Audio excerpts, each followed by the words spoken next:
Uh, Welcome to the Business of Coaching workshop. We are live from San Francisco. I guess technically San Jose, California. I'm at a conference, networking, and so I thought it would be appropriate to do a, a session, a workshop on networking for a couple of reasons. One, it is fitting for what I'm doing here, and two, it is one of the most consistent themes from the interview series that every single one of the coaches that we talked to said that some version of networking or uh, community involvement, whatever their community might be, and in some cases creating a community, which we'll talk about uh, in a future interview with Aram Gregorian. But it's something also near and dear to my heart because it is both something that I have detested throughout my life, or at least I thought I detested it, because I think I had the wrong image of what networking was, um, and it's also probably the thing that has changed my life personally and professionally more than anything else. Um, because it was a decision that I made, well, it was about a decade ago to go to a conference where I met Matt Reynolds, where I met Nikki Sims, and where I really, because of the conference and the experience that I had there, decided to double down on coaching. And that has led me to this day where since then I have completely changed my professional life from a general manager of manufacturing plants and climbing the corporate ladder to a strength coach, strength and nutrition coach, and now it's indirectly led to building a software platform to enable people to coach more effectively. So, for all those reasons, let's talk about networking. Um, like I said, I think the biggest misperception that I had, and the reason why I hated networking, is because I thought of it as a transactional process in which you would go to some sort of an event and have these superficial conversations with a bunch of people that you don't know and you don't really care about, and you're trying to get something out of them and they're trying to get something out of you, and either make some sort of a deal or give them your business card and they give you their business card and then you follow up and blah blah blah blah blah, and it just felt gross. It felt like conversations I didn't want to have with people I didn't want to know. And I think the fundamental problem there was that I had the wrong goal.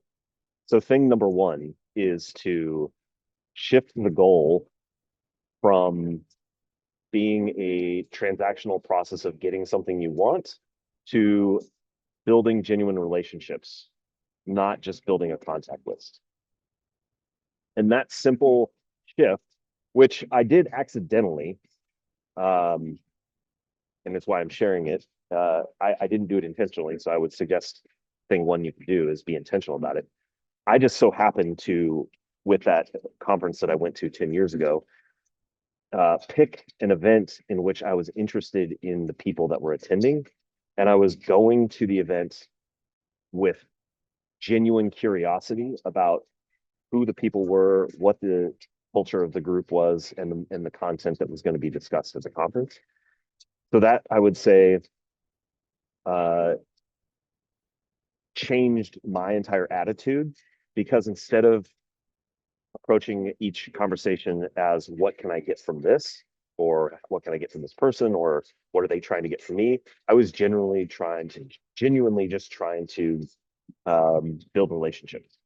That sounds a little formal, but I was just trying to get to know people and find out what they were about, and what they thought. So shifting the goal and then redefine networking from this awkward transactional thing to something authentic. So the old school view, like I said, is schmoozing and self-promotion and collecting business cards.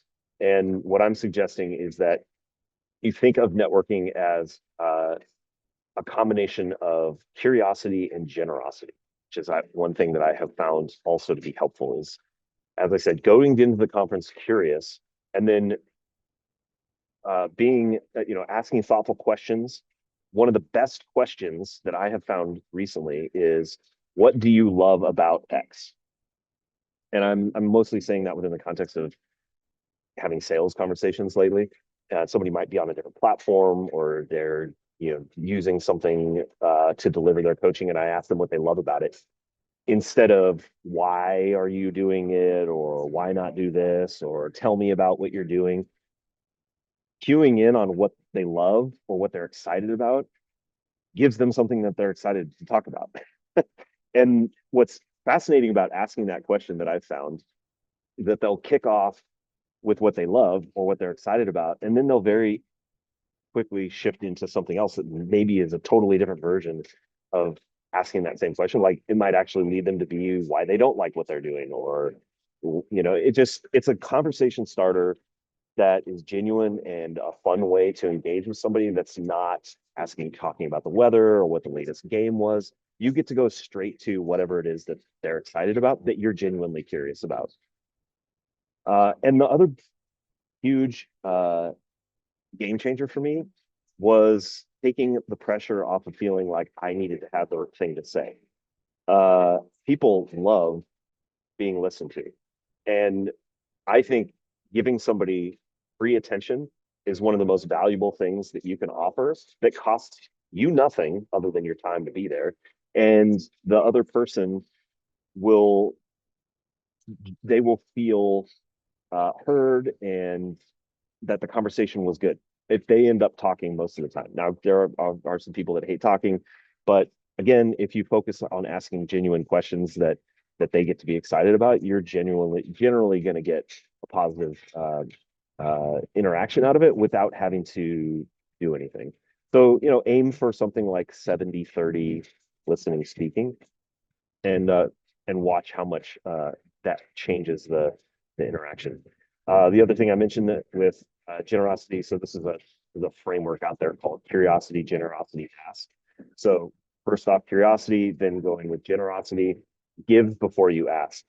Share an article, make an introduction, offer praise. There's a classic psychological framework going on here where if you give somebody a gift, they are going to be exponentially more likely to feel like they need to reciprocate. I can't remember the technical name, but I think it's something along the lines of a reciprocal. There's some reciprocation, human, just baseline psychological pattern that we have that we want to reciprocate when somebody gives us something. So be generous. And again, that's not to be manipulative. It's out of genuine generosity. I have gotten much faster at saying, I found this article, thought of you, or something like that. Or, hey, here's something I wrote, something I made, thought you might be interested in it. It's a version of going back to that trust equation, demonstrating that you care, demonstrating ability, and building trust in a relationship. And then when you do find that you might have something that you want to ask, you've listened to them, you've offered them something, and then you can carefully and appropriately ask when you're looking for something, and be clear and kind about what you're looking for. Like maybe you want to know if they know somebody that's solved a problem. Do you know anybody who's tackled X? Like maybe you're trying to network. And the reason this is a good question is they might be the person that you're wanting to get the answer from, but it's indirect. So it kind of softens the ask. If somebody's a expert at knee rehabilitation or something like that, do you know anybody who's tackled patellar tendonitis? They might have the answer, or maybe they don't want to answer the question, but they do actually know it. So it kind of softens the ask a little bit. Again, not trying to be manipulative, but there's just like some subtle psychological things you can leverage to make it feel like less of like you're putting something on them or expecting them to give you something in return. Because referring you to somebody is relatively low effort on their part. So next thing, start small, start warm, reconnect with, if you're trying to build the muscle of networking, start with people you already know. This is something actually I've been trying to do more of lately, actually block time out in my calendar to call people, email old connections, friends, classmates, clients. And there's a framework called the 222 approach. Reach out to 2 people a week, spend 2 minutes writing or texting or calling, whatever, send 2 lines. Saw X, thought of you. Keep it short and simple. Everybody has a zillion emails right now.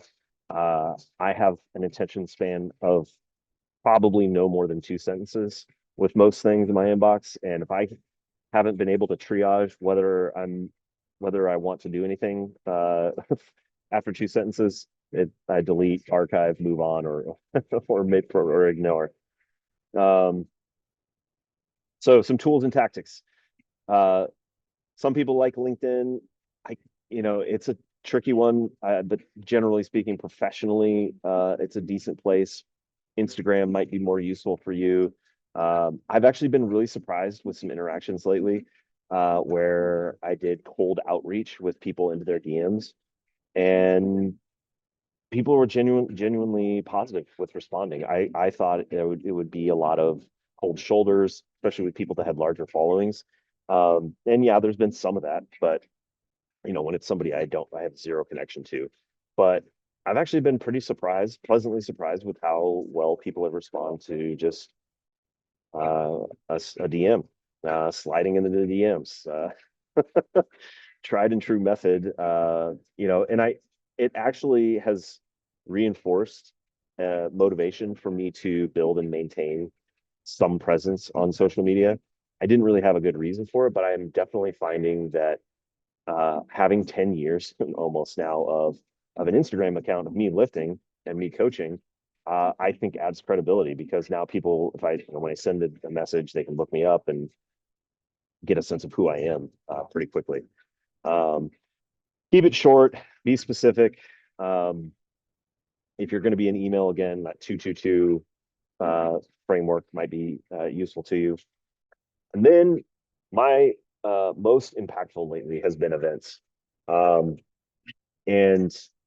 I've kind of obviously I've been going from a trade show perspective we went to the Arnold, we went to the Real Coaches Summit. Mac and Matt were at Underground Strength Con. So that's networking, I would say, with intent to have brand awareness and build lead lists and hopefully sell people TurnKey Coach. But at the same time, what I've actually enjoyed most about it is that genuine conversation. I have found it has actually been the best thing that I've been able to do at the events. I would say that I'm experiencing 2 different types of events. There's an event like that where I'm choosing to go somewhere where there are like-minded people, like a strength and fitness world. Granted, the Arnold was a little wild, and there were a lot of people that were not my people. The coaches conferences are my people. Like, they're other coaches. They're excited about things I'm excited about. Here, I'm at a software as a service event. Obviously, that has a lot of applicability to TurnKey Coach, which is a SaaS product. But I'm not resonating with a lot of my people, I would say, but I'm getting a lot of new perspectives. So I would think of events that you might want to choose to be at are things where they are your people, and events that are not your people, because you get 2 different things from those. One is energy and connections with other people that share your worldview and your perspective. And the other is a totally different perspective, which I find to be really valuable. And with both, you can still go in with the intent to try to meet people and have connections, but you'll have, I think, a different experience from that type of, from those different types of events. Here, I don't feel like I'm meeting people that could be friends and colleagues for the next 10 or 20 years. Maybe. It's not totally impossible, but what I am finding is fresh perspective, seeing old things with new ideas. or hearing new ideas about things that I didn't know about. And it's expanding my worldview and my perspective. So go to events, maybe more practical from a coaching perspective and building your client roster. Anthony Deal, I've noticed, goes to 5Ks and he goes with friends. And, Anthony's one of the most prolific networkers that I've met. Every time I go with him to an event, he's constantly moving around, catching up with people that he knows, introducing people, making connections, helping make connections, and being in places. Like I said, he was at the Arnold, he's at Real Coaches Conference, and then he's going on a 5K. And he's a former pro strongman / bodybuilder that I imagine is not the fastest runner, but he's out there having fun, being seen, meeting people, making connections out of what's the word I'm trying to look for? Obtuse or indirect relationship connections. Being seen and present in his community with other friends that he wouldn't normally be around. So I think that's a great practical example of what you might want to do as a coach. Yes, go to coaching conferences, but also look for events where maybe you're the fish out of water, which you could stand out and it could be awkward, but you might also just meet somebody that completely changes your perspective. So some closing thoughts. Again, mindset shifts. The myth of feeling like you have nothing to offer, flip that on its head. Everyone knows something useful. Again, you don't have to be the one that has all the answers, and you don't have to feel like you're a leech. You can provide value, again, simply by listening. The other one, and I have certainly said and thought this to myself, I hate small talk. Well, flip this one on its head, and I have to admit, I suck at listening to people. And so maybe skip the small talk and go straight to asking real questions. You would be surprised how many people also don't want to talk about the weather or the Warriors game or Steph Curry and would rather talk about what they love to talk about.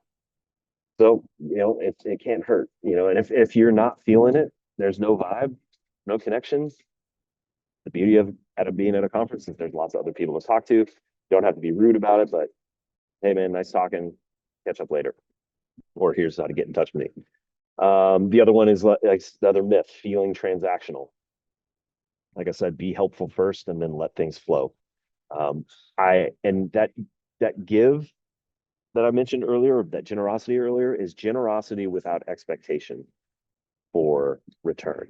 I'm making connections, I'm introducing people, I'm giving out content or sharing thoughts and ideas, not because I feel like I'm going to get something in return, even though that might happen, but purely make sure it's coming from a good intention, to be generous, be helpful, and let the rest happen the way it needs to happen. So one-liner mantras for easy recall. Be curious, not clever. Help first, ask later. Conversations, not contacts. Make it easy for them to help you. That's another fun one. People do like to help. If you can give them a small enough thing to help you with, you'll be surprised how many people want to jump in. We'll toss some scripts that you can use. Oh, I think I mentioned one earlier. Hey, Mac, I just came across this article, thought of you, would love to catch up sometime soon, no pressure. You offered them something, maybe they ignore it, maybe they read it, find something value, starts a conversation, go from there. When you're asking for something, again, remember 222, quick and short. Hey, Mac, I love how you do your coaching. I'm expecting a similar, I'm planning on coaching soon too, or I'm trying to grow my coaching practice with value. I would love to have 15 minutes of your time. Totally fine. If not, it's not a good time. Low ask, low pressure. You'd be surprised how many people pick you up on that. Especially in this world, we are so social media, asynchronous content drowned. Things that having a real conversation with somebody is really refreshing. So if you, in that 15 minutes, can really, again, skip the BS and get straight to, fun questions and fun conversation, you're off. So final thought, networking isn't something you do, it's something you build. one real conversation at a time.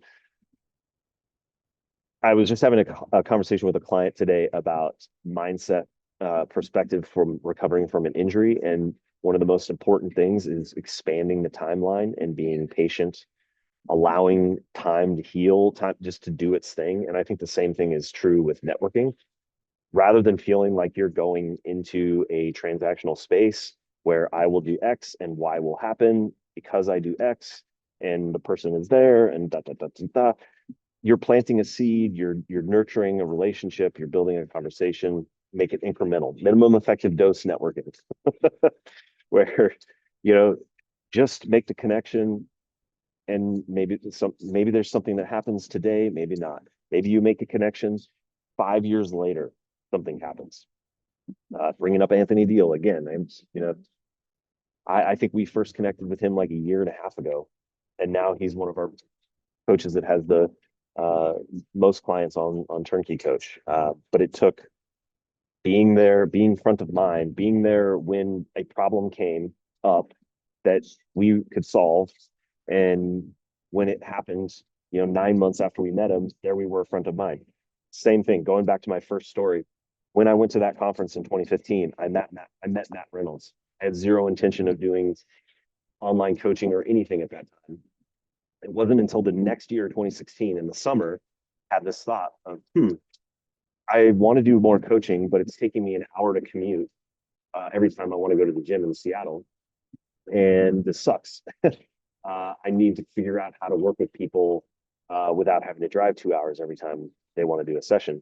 And so I started kind of having this idea of online coaching. And lo and behold, a year and a half after that conference, Matt Reynolds calls me in November of 2016 and asks if I want to be one of his be one of his coaches for a new online coaching company that he's setting. If you were to ask me almost 2 years earlier, when I booked the tickets and made the decision to go to that conference in 2015, that 2 years later I'd be coaching online, and then 3 years after that I would have quit my corporate career and become a full-time online coach and operations officer at an online coaching company, I would have told you you're crazy. So again, have fun with it. Try to break some of those myths. Keep it simple, small, curious, generous, and ask. Curiosity, generosity, ask. Start small, start warm. Use the tools and tasks. Shift your mindset, and build your networking relationships. All right. It looks like we got a Q&A. Follow-ups and booking one-on-one calls, coffee, lunch after the meeting is in the gold. When it comes to networking, asking for their help is a great strategy too, and also not taking it personally if you don't hit it off straight away. Totally. Yep. 100% agree. Thank you, James. I think those are great points. And one of the things I would add to that, if anybody's feeling resistance to it, again, going back to that 2-2-2 strategy, I think one of the reasons that's really useful is it gets you started and you start building the muscle, and it stops feeling like networking. I've noticed lately, as I've been doing more networking, I guess you'd call it, I don't feel like I'm networking. It's not like I'm going, oh, I'm going to network now. I just think, oh, it would be cool if so-and-so knew so-and-so. I'm going to send an introductory email. And that's, I guess you could argue, is technically networking, but I don't feel like I'm sitting down at my computer to now I'm networking. It starts to become a very unnatural thing to me. Starts to become very natural. I think partly because I've made it something that I enjoy doing. Because I've seen how connecting people and how relationships can build and become their own thing, that take on a life of its own. And I have no expectation to get anything from it. I just genuinely enjoy that two people that are excited about things get together and they're excited about it, or whatever. It's a lot of fun. And on that note, what I've also found is interesting, I'm noticing more people are basically curating their own networking events. They don't call them networking events, but Aram Gregorian, he wanted to have a strength conference that were his people sharing ideas that he thought were cool with an audience that he built. And so he created the Real Coaches Conference. I have a guy. I got invited to a guy's trip, basically called the Watchman last year by one of my clients, and it started as a bunch of e-commerce founder CEOs who just wanted to get together and hang out, no expectations. And each year they have a sort of invitation, like they intentionally want there to be like turnover in the group. And things happen, getting 15, 20 guys together isn't going to happen every year, but they do it like clockwork. And part of the process is that you invite somebody outside of the normal, the core group. And so you get this interesting dynamic of consistent people showing up and new people showing up. And, so that might be a fun idea too. If you're not finding the events you want, make it. Any other cues from James? You got us one-on-one, man. How you been? Dude, we should just go ahead and promote you. Talk and chat. Thanks for showing up. Yeah, so James is in the throes of opening his own gym. Promote him. Let's see. I think I got him coming in. Yeah, he's coming in hot. Yeah, man. How you doing? Yeah. Yeah, I'm in the gym. New gym behind you. That looks beautiful. Yeah. Got the thing here. And there's a whole other side over there as well that's in darkness at the moment. So I had a couple of clients in this evening and then just stayed on for the call with you guys. So awesome. Yeah, I'm starving. Well, I don't want to keep you from getting some food, but how's the business going? You've been open for going how long? Well. It's going well. What am I doing here? Hold on. I've got so many things open. Yeah. So this is my first week open. Congrats, man. That's awesome. I've got 4 members of the gym here, and I've got like 13 or 14 online clients. So they've been helping me pay the bills while I've been setting this place up. So yeah, it's really good. But yeah, like everything you said about networking there is kind of like I've been networking now for about last year, and everything you've said was just basically like, okay, yeah, that whole process. I mean, because I was rubbish at it to start with. Yeah, I was terrible. I had. Not only was I terrible at it, I think I had the completely wrong mindset about it. I walked into a room thinking, oh, I'm going to get some clients out of this. And that's just not how it works at all. And actually, it's weird because when you actually take the reverse approach and you go in, you actually end up getting clients out of it. Right. Yeah, it's this weird mental loop I kind of go through where it's like, I don't want to go in to get the clients, but if I go in to not get the clients, then I get the clients. So am I going in to get the clients?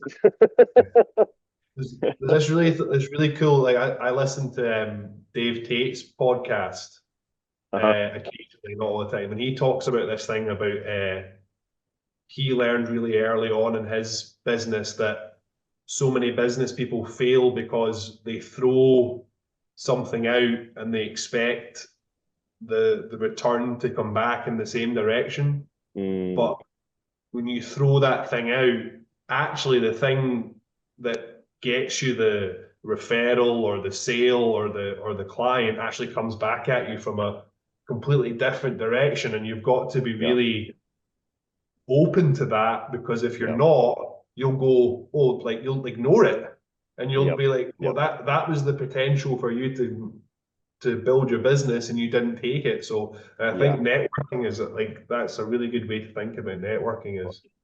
It's Don't funny focus you too mentioned much on that. it. What was that? Don't focus on the networking Yeah, too much. yeah. Focus on like building the relationships. An interesting example of that from this conference that I heard is that one of the, a lot of the people presenting here work at multi-billion-dollar companies that are hard to relate to at times, but I still like hearing their perspective because at one time they were often small and they have lessons they learned along the way. But one of the guys that I talked to or that I heard was one of their customer success, they call it. It's a popular kind of job in the software world, which is basically once you have a client, somebody who's signed up with a service, they're responsible for making sure customers are successful, happy, whatever you want to call it. And they used to bifurcate their customers based on how much value they brought to the company. So like they would have sort of a gold standard level of service for people who had, had a lot of spends with the company, and sort of a shit level service for those that were, low cost. But what they noticed was some of those low value customers would then go to a different company like Walmart, and they'd want to bring this software into Walmart. So all of a sudden they have this, potentially missed opportunity that if they didn't give that person a good service who then went over to another company, they could have had a foot in the door at Walmart, or they noticed by doing that they would get a foot in the door at Walmart. And just kind of mentioning that kind of triggered that thought to me that like if you're putting things out there and doing good for the world, it will come back to you in some way. I guess, probably karma, you could call it, but you don't know exactly where it's going to be, which is tough for business minded people because you're always trying to figure out what's the ROI. And I think this is one where there is a return. You can't always like track it back to the specific thing you did. The point that Matt Reynolds made, was it last week or the week before? He was talking about trust. Mm-hmm. Trust is really the only real currency we have in any interaction. Doesn't matter how good your service is. Your service can be 5-star, A+, amazing. But if your customers trust that you have their best intentions at heart, and that comes from referrals, because Yep. it's weird because the networking that I'm doing, none of them are fitness professionals. They're all photographers, business coaches. Like these are all people who are trying to get me to be their client. Right. So like I don't really get much of a chance to say, well, have you deadlifted? Like, can I give you some of that sweet deadlift crack? And we can see how that goes. But when you get that chance to talk to them, it might not be for them. It might be, oh, my neighbor has got a sore back, or my neighbor's struggling to lose that last 10 pounds, or my brother wants to get in shape for his wedding, or something like that. That's where you can build the trust with them, and then because that's the network that they have. Yeah. Brilliant. Yeah.